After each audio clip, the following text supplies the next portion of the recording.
Hi everybody, Baruch Hashem, here we are at the Shiur and the Kever of the Ramhal HaKadosh. Baruch Hashem, as we could see, he's been beautifully remodeled. And coming off of Rabbi Kiva, which is behind us right now, we asked, why is the Ramhal the one who's buried next to Rabbi Kiva?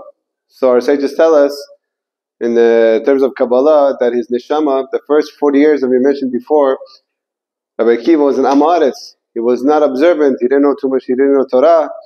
So basically the first 40 years of his life, Hashem wanted to refill also, in addition to the 80 years afterwards when he became observant, when he learned Torah all his life, the first 40 years he had to come back and give a reckoning.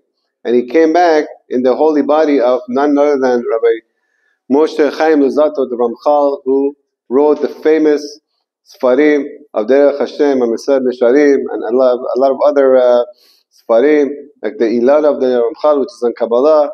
And basically he came and told us that all the things that I'm teaching you in the book of Mesad Nesharim is the things that the person already knows. Meaning what? If we know it, how come we're not doing it?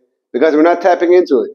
So he wrote it all down, so much so that the Mullah Gaon, who lived a few years after him, he said that if I knew that the Ramchal was alive when I was here in Vilna, I would have picked up and walked all the way, at the time it was in Italy, to meet him up and to sit down and to learn from him.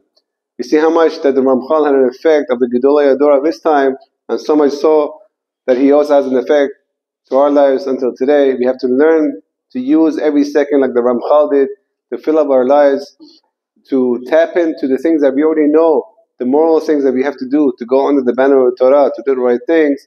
And this we learn from the Ramchal, to use every second that we have in order to lead anek ba'Hashem, like he says in his book, that Hashem created this world for all the Jewish people, for everybody, mankind who keep the seven mitzvot of Noach, to have onek al Hashem, to have pleasure in the fact that God has given us a chance to come into this world, to do a lot of mitzvot, to go in the ways of the Hashem and the Torah, and that way to get a life full of pleasure in this world, and also Olam Haba V'Shelo B'Zocher. Amen.